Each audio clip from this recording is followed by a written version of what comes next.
बिस्मिल्लाहिर्रहमानिर्रहीम। अस्सलाम वालेकुम नाज़रीन, आप यूट्यूब चैनल देख रहे हैं। मैं इमरान खान हूँ। मैं आज भी हॉस्पिटल गया था। मेरी इमरान खान साहब से भी मुलाकात हुई है, उनके साथियों से भी मुलाकात हुई है। उनकी जो कोर कमेटी की मीटिंग है उसमें बड़े अहम फैसले हुए हैं, वो भी मैं आपके सामने शेयर कर देता हूँ। इमरान खान साहब की अपनी प्रेस कॉन्फ्रेंस भी है। अभी जब मैं वीडियो रिकॉर्ड करवा रहा हूँ तो ये बस होने वाली है थोड़ी देर में। उसमें आपको कुछ तफसीलात मिल जाएंगी, कुछ तफसीलात बैकग्राउंड में मैं आपको बता देता हूँ। लेकिन इससे पहले आपको मैं एक ऑडियो सुनाना चाहता हूँ। ये इमरान खान साहब ने कहा था, उन्होंने क्या कहा था, ज़रा ये ऑडियो सुने, आपको समझ आए कि पाकिस्तान में क्या खेल खेला जा रहा है। और इमरान खान साहब को पहले आगाह कर दिया गया था, ये सुनिए। और दूसरी कोशिश कर रहे हैं, पहले से इनका प्लान बना हुआ है। मैं आप सबको पहले भी बता चुका हूं। 4 लोगों ने बंद कमरे में फैसला किया मुझे मरवाने का, और वो लोग अभी भी उस साजिश पर लगे हुए हैं। उन्होंने दोनों मरियम जो झूठ बोलने की पीएचडी दोनों के पास है, इनको और जावेद लतीफ को, इन्होंने इनसे प्रेस कॉन्फ्रेंस करवाई। और प्रेस कॉन्फ्रेंस करवाई ऐसी कि इमरान खान खुदा ना खास्ता उसने मजहब की तौहीन की है। और फिर इनकी कोशिश है कि इसकी वजह से अगर कोई भी मेरे ऊपर वारदात हो तो कहेंगे जी मजहबी जुनूनी ने कर दिया, कहेंगे कि जी कोई दीनी इंतहा पसंद है इसको मार दिया। ये इनका प्लान है। लेकिन मैं आज आप सबको कह रहा हूं, सारे पाकिस्तान में मैं फिर रहा हूं, मुझे अपनी जान से ज्यादा मुझे पाकिस्तान की आजादी की फिक्र है। ये आपने इमरान खान साहब को सुना। वो बड़ा क्लियरली कह चुके थे कि मेरे ऊपर हमला होगा और बाद में उसको मजहबी जुनूनी का रंग दिया जाएगा कि जुनूनी पागल आदमी है, उसने मजहब की आड़ लेके ये कत्ल किया है। जो बंदा पकड़ा गया है उसकी पहले एक ऑडियो लीक हुई। इसके ऊपर वज़ीर आला पंजाब ने सख्त नोटिस लेते हुए पुलिस वालों को सबको मुअत्तल किया, फिर उसको दूसरे पुलिस वालों के हवाले किया। लेकिन ऑडियो लीक करवाने वाले शायद इतने बाअसर हैं कि उन्होंने जो दूसरी पुलिस है वहाँ से भी ऑडियो लीक करवाई। उसका हुलिया बदल चुका था, दीवार भी बदल चुकी थी और गालिबन सीटीडी की हिरासत में था, कुछ लोग ये कह रहे हैं। अब उसके बटन भी बंद थे और वह दुरुस्त तरीके से बैठा हुआ था। और अब उसने इंतहाई घटिया जो मजहब की तौहीन का एक इल्ज़ाम है वो इमरान खान साहब पे लगाया कि खुदा न खास्ता वो कोई दावा करने वाले थे। ऐसी कोई बात नहीं है। इमरान खान साहब एक सच्चे आशिक रसूल हैं, ये पाकिस्तान के अंदर सब लोग जानते हैं। उन्होंने हमेशा इस्लामोफोबिया के ख़िलाफ़ और नबी अकरम सल्लल्लाहु अलैहि वसल्लम की हुर्मत के लिए पूरी दुनिया में, दुनिया के हर फोरम में उन्होंने आवाज़ उठाई। और ये एक आदमी जो नशे का आदी है, ये अब निकल के गोली चलाएगा इमरान खान साहब के ऊपर, जिन्होंने पूरी दुनिया के अंदर इस्लाम के लिए आवाज़ उठाई, नबी अकरम सल्लल्लाहु अलैहि वसल्लम की हुर्मत के लिए आवाज़ उठाई। तो एक नशई जो ना अपने घर का है, इसके ऊपर मुख्तलिफ पहले भी इल्ज़ामात हैं, बहुत सारी घटिया हरकतें अपनी ज़िंदगी में कर चुका है। तो ये बंदा अब मज़हब के नाम के ऊपर कत्ल करेगा, तो ये एक प्लान्ड इंसिडेंट लगता है। कैसे लगता है? कुछ हकायक आज कोर कमेटी की मीटिंग में भी आए सामने और कुछ चीज़ें मुझे उसके बारे में पता भी चली हैं। मेरी डॉक्टर से बात हुई तो उन्होंने जो इमरान खान साहब की टांग पे चोट लगने के हवाले से मुझे ज़ख्मों की तफसील बताई, वो हैरान कुन थी। अगर आप देखें ना तो जो पहले गोली चली है वो 1 बरस चला है और पुलिस के मुताबिक वहाँ से 9 खोल मिले हैं 9 mm के। और वो जो नीचे बंदा खड़ा हुआ उसने भी कहा कि मैंने 8-9 गोलियां चलाई हैं। अब 8-9 गोलियां ऊपर खड़े हुए कोई 10 बंदों को तो नहीं लग सकती ना। लगभग इतने लोगों को गोलियां लगी हैं, उनमें से 4 तो इमरान खान साहब को लगी हैं, 2 या 3 एक और साहब हैं उनको लगी हैं, चट्ठा साहब को 2 गोलियां लगी हैं, एक फैसल को छू के निकल गई है, एक शख्स के हाथ। यानी ये तो बहुत सारी गोलियां जो लोगों को लगी हैं। जब इनकी आप गिनती करेंगे तो गोलियां बहुत ज्यादा बन जाएंगी। उसने चलाई, उसकी 8 गोलियां चली, 9वीं उसकी कहते हैं फंस गई थी। 9वीं गोली उसकी फंस गई थी हमलावर की। तो फिर दूसरा हमलावर कहां था? कुछ लोग कह रहे हैं कि दूसरी जानिब भी एक हमलावर मौजूद था। अब मैं आपको उसका सबूत देता हूं कि कैसे। जब मैंने डॉक्टर से पूछा कि इमरान खान साहब को गोली कहां लगी है, मुझे एग्जैक्ट आप जगह बताएं कहां कहां पे लगी है, तो डॉक्टर ने बताया कि इमरान खान साहब की एक गोली रान पे लगी है जो राइट साइड से आके लगी है। यानी जो कंटेनर का इधर वाला साइड था क्योंकि इमरान खान साहब कंटेनर पे खड़े थे। इधर वाला साइड जो नीचे वाला था, यहां से वो शख्स गोलियां चला रहा था, उसने वहां से गोली चलाई। तो एक गोली जो है वो यहां से आई, इमरान खान साहब की जो लेफ्ट वाली टांग है, उसकी जो पिंडली की आगे वाली हड्डी है जिसको शिन बोन कहते हैं, वहां पे एक गोली लगी आके, उसने डैमेज किया। फिर वो गोली दूसरी तरफ मुड़ गई। उसके बाद दूसरी गोली आई और उसके बिल्कुल पैरेलल खान साहब की जो पिंडली है उसके अंदर उसने हिट किया। फिर एक गोली ने इसी सिमत से जो यहीं से आई, उसने खान साहब की रान के अंदर हिट किया। लेकिन खान साहब को लगने वाली जो चौथी गोली है वो इस तरफ से आई और उसने रान को दूसरी तरफ से हिट किया। इमरान खान साहब को जो गोलियां लगी हैं वो उनके जिस्म के अंदर से 3 गोलियां निकाली गई हैं। एक उनकी पिंडली में से निकाली गई है, 2 उनकी रान में से निकाली गई हैं। रान में से जो 2 गोलियां निकाली गई हैं, एक दाएं तरफ से फायर हुई है, एक बाएं तरफ से फायर हुई है। जो हमलावर है वो बाएं जानिब नीचे सामने की तरफ मौजूद था। यानी इधर से गोली कौन चला रहा था, एक बड़ा सवाल है। इमरान खान साहब का यह कहना है कि जब वो नीचे गिरे तो उसके बाद भी गोलियां चल रही थी। उन्होंने कहा कि हम सबको महसूस हुआ, और वहां बहुत सारे लोगों ने और भी ये बात की कि हमें यह महसूस हो रहा था कि गोली थोड़ी देर तक चलती रही है और लोगों को लगती रही है। जब नीचे से ब्रश चला तो उसके बाद भी गोली चल रही थी, लेकिन कुछ गोलियों का साउंड नहीं आ रहा था। मैंने बहुत सारे ऐनी शाहिदीन से बात की, उनमें से कुछ को लगता है कि मल्टीपल जगहों से फायरिंग हुई है, एक ही तरह का कैलिबर इस्तेमाल किया गया है 9mm का, ताकि सारा कुछ जो है वो उसी शख्स पे पड़ जाए जो शख्स नीचे से गोली चला रहा है। क्योंकि सबूत तो मिटाए जा सकते हैं, अगर मारने वाले ताकतवर लोग हैं तो वो मिटा भी सकते हैं। तो मल्टीपल एरिया से गोली चली है, मुख्तलिफ डायरेक्शन से गोली चली है। डीजे जो है जो मौजूद था वहां पे, उसका कहना है कि उसने एक बंदे को एम करते हुए इस तरफ भी देखा है, सामने ये गोली नीचे से चल रही थी। और इमरान खान साहब को एक गोली इस तरफ से भी आकर लगी है।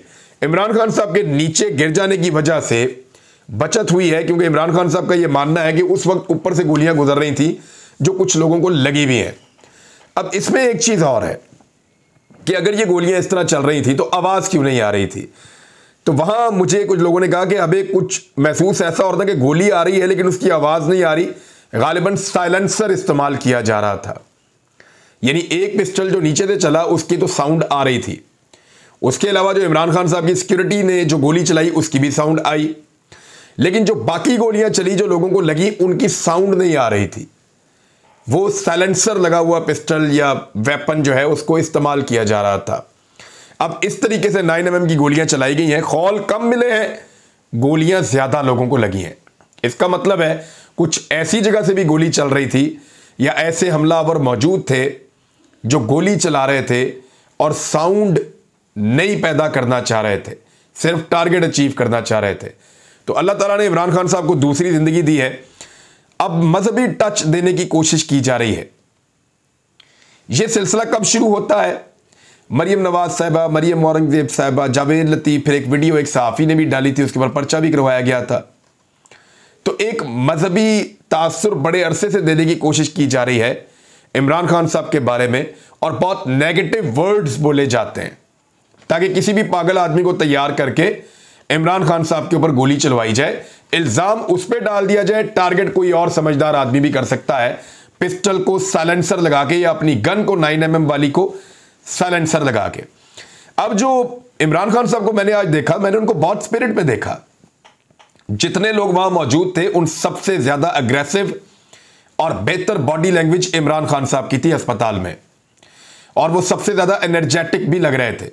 वो मूव नहीं कर सकते, उनको एक व्हील चेयर के ऊपर मूव करवाते हैं, वो खुद चल फिर नहीं सकते।